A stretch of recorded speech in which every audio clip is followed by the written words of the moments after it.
O que acontece quando aquela pessoa que te persegue, seu maior inimigo, finalmente se vai?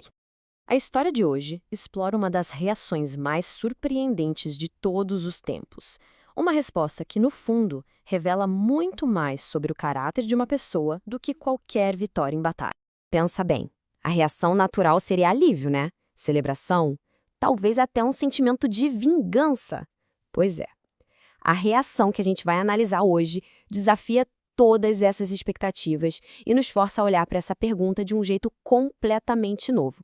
Para a gente entender o que está acontecendo, vamos montar o cenário. Davi está em Ziclag, escondido. Por anos, ele foi caçado sem parar pelo rei Saul, vivendo em constante perigo. É nesse momento de pura tensão que um mensageiro chega, vindo direto do campo de batalha, com uma notícia que ele acredita que vai mudar tudo para sempre. E aqui a gente vê o tamanho do abismo entre a expectativa e a realidade. O mensageiro, ele está imaginando uma recompensa, quem sabe uma posição de honra.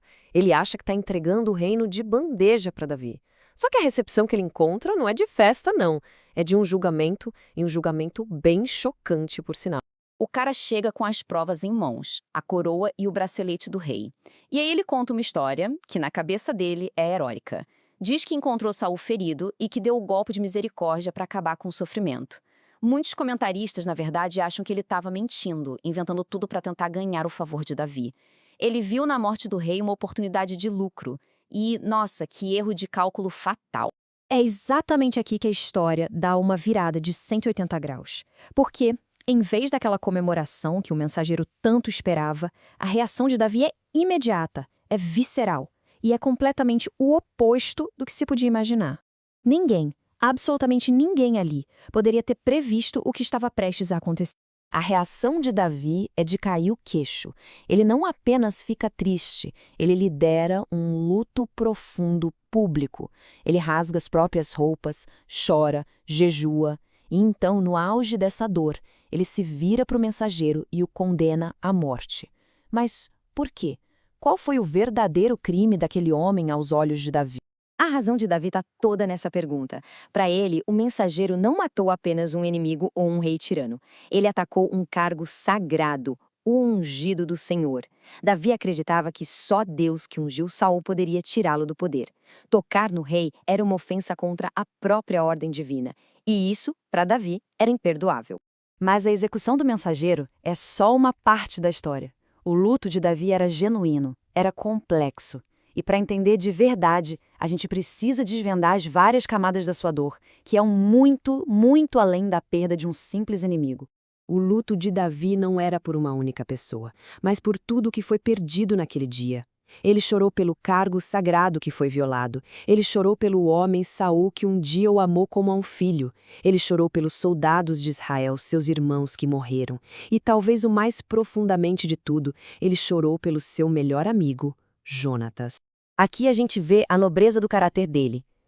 Em relação a Saul, seu perseguidor, Davi fez uma escolha consciente. Em vez de focar nos anos de ódio e perseguição, ele escolheu lembrar dos tempos melhores, quando Saul o amou muito. Ele lamentou a perda do pai e mentor que Saul um dia foi, não apenas do tirano em que ele se tornou. Para processar essa perda que foi avassaladora, Davi recorre à arte. Ele compõe um poema, um lamento conhecido como o Hino ao Arco. É uma das mais belas e comoventes lamentações já escritas, uma forma de honrar os que caíram e de dar voz à sua dor indescritível. E dentro desse lamento, a gente encontra essa frase de uma honestidade impressionante sobre a amizade dele com Jonatas, o filho de Saul. Davi descreve o amor deles como algo único, excepcional. Era uma conexão que, além do entendimento comum, baseada em lealdade e sacrifício mútuo. É importante a gente lembrar do contexto. Jonatas era o príncipe herdeiro. Davi era o homem destinado a tomar seu lugar. Onde deveria haver rivalidade, existia uma lealdade inabalável. Jonatas defendeu Davi, arriscando a própria vida.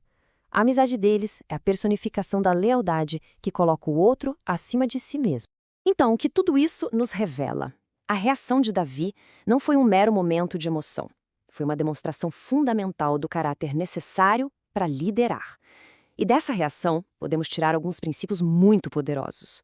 A gente pode tirar daqui alguns pilares de caráter que valem para sempre. Vemos o respeito pelo cargo, a escolha consciente de perdoar em vez de guardar rancor, e o valor da verdadeira lealdade. Mas o quarto pilar é talvez o mais sábio de todos, a prudência. A história nos mostra que honrar o inimigo não significa ser ingênuo. Davi lamentou por Saul, sim, mas sempre manteve uma distância segura. É uma lição de amor exercido com discernimento. No final, essa demonstração de luto, de respeito e de amor diante da morte do seu inimigo não foi um sinal de fraqueza. Pelo contrário, foi a prova de que Davi tinha profundidade moral e a integridade para unir um reino ferido e liderá-lo para o futuro. E isso nos traz de volta à pergunta inicial. A história de Davi nos força a olhar para nós mesmos.